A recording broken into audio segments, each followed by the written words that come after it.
So as far as metas go, this season has been kinda all over the place. I mean, with the addition of Brigitte, we kinda didn't know what was good for about the first 2 weeks other than, having a Brigitte on your team.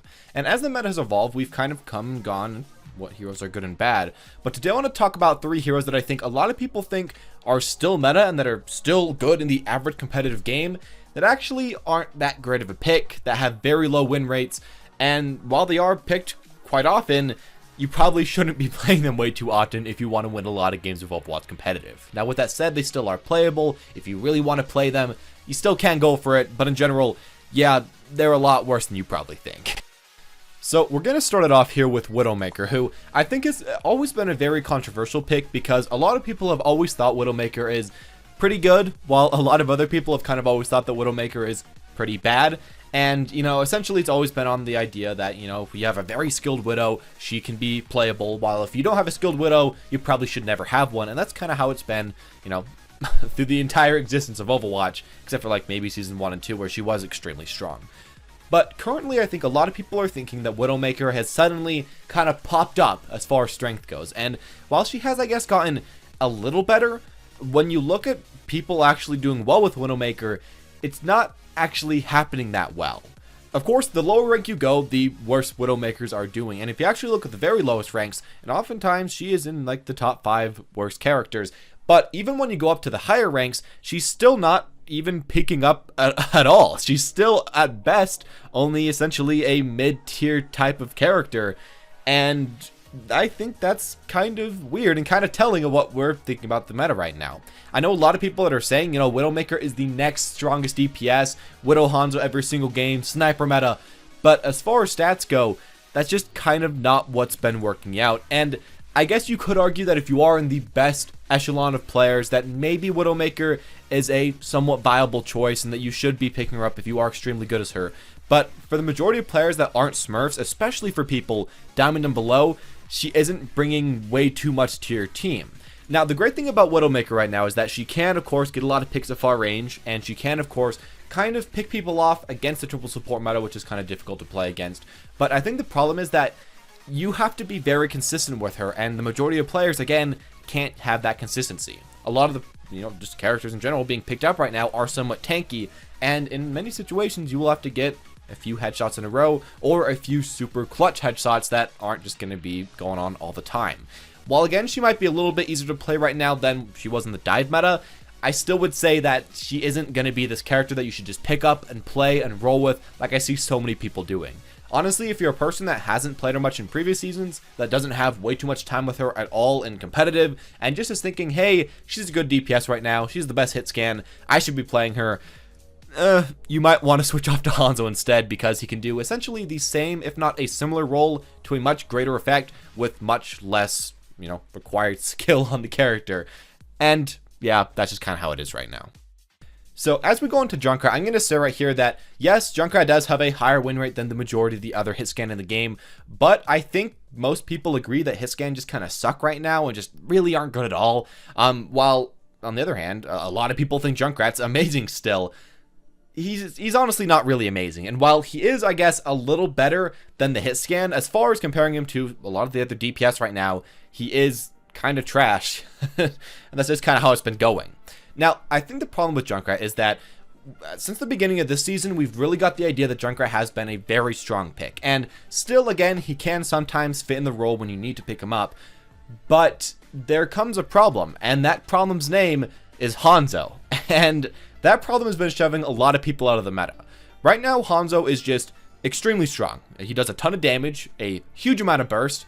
He makes sure that he can get a lot of picks by himself as well. He can play very safe. He's very hard to dive. He works extremely well with Mercy Burst, and I guess, Mercy Damage Boost, I mean. He can combo the best in the game with Zarya Ultimate, and yeah, he's overall a great pick. And then you kind of compare that to Junkrat, and you realize that their jobs are kind of the same. They're both supposed to burst shields. They're pretty good at that. They're both supposed to try to do some nice long range consistent damage. Junkrat does a little bit more spammy. Hanzo does, I guess, a bit more accurate, but they both kind of spam around at long ranges. They're both projectile characters. They both have ultimates that are supposed to kind of get some combos, especially in this meta where Junkrat's ultimate can't always get way too many kills by itself. And when you start to compare the two, you start to kind of realize that if you just pick Hanzo, you're playing a more consistent way of projectiles, and you're playing a more consistent projectile character in a lot of cases than Junkrat. And you kind of start to realize that, hey, maybe I should just start playing Hanzo instead of Junkrat, and that's kind of how it's been right now. Now, I think another problem about Junkrat right now is that in a lot of cases, if you're playing Junkrat, you're really feeding the enemy Zarya. And while Hanzo can feed the enemy Zarya if he's not playing well, there's definitely a lot less, I guess a lot more user error. When you're playing Hanzo, you really have to be making a lot of mistakes, shooting at the Zarya shields all the time. And, you have your storm arrows, you're spamming at those shields, but really it is up to the user to make the mistake, because you can easily, at any time with Hanzo, just stop shooting at her and wait. And, a lot of the times, since your arrows move so fast, you can't really move directly into them. But with somebody like Junkrat, he has to be getting out that consistent damage and that spam, otherwise he's not going to be that useful. It's very hard for him to just stop shooting it out, and if he does, then there goes his potential. And overall, it's just a lot easier for someone like Zarya to get a lot of charge with someone like Junkrat on the enemy team. And if you have Zarya on your team, and the enemy team has a Zarya as well, and you're playing Junkrat, and they're playing Hanzo, what one is going to have more charge? Probably the enemies, and that also creates a really big problem. Now, while Junkrat isn't absolutely unplayable right now, when you look at his stats, especially as you go up higher and higher and higher, he actually becomes one of the top 4 worst characters in the entire game. And while he does a little better in lower ranks, it's still not the best. And honestly, again, Hanzo is probably just a better choice overall. So finally, here we have Lucio, which isn't doing that well in any rank. And, as you go up the ranks and down the ranks, it doesn't really matter. He's almost always in the top 4 worst characters right now, which was honestly very surprising for me. Now, when I think of Lucio, I think of a character that works actually okay in this meta, because you pick up Lucio, you speed boost your team in with triple support, you get out a lot of close range damage, and you win that brawl.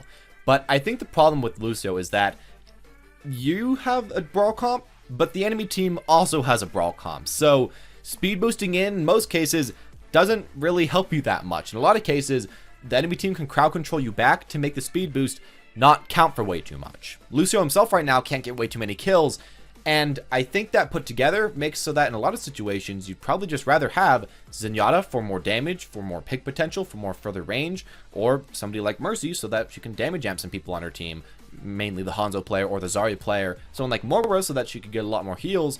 And that's just, I think, kind of what's been going on with Lucio right now. Now, I think another problem about Lucio is that in a lot of cases, when you compare Lucio to Zen, they are somewhat comparable, and you could kind of argue maybe go for Lucio sometimes. But I think the big problem right now is that Lucio's ultimate doesn't really do way too much against the Zarya, Graviton, plus the Hanzo ultimate. Now, it does stop it for a bit, but the enemy team can burst through that and kill anybody inside of it. And I think that's an extremely bad problem for Lucio right now, because, one of the biggest strengths of his kit is a very strong defensive ultimate, and in a lot of cases, yeah, they can just combo you out of it. Now, I think another problem is that Lucio's ult does also take a while to start up. It's not way too fast, but it's about, I think, half a second to a second. And a lot of times, the Hanzo or Zarya player can burst you before you get down to the ground. And, that isn't the biggest problem in the world.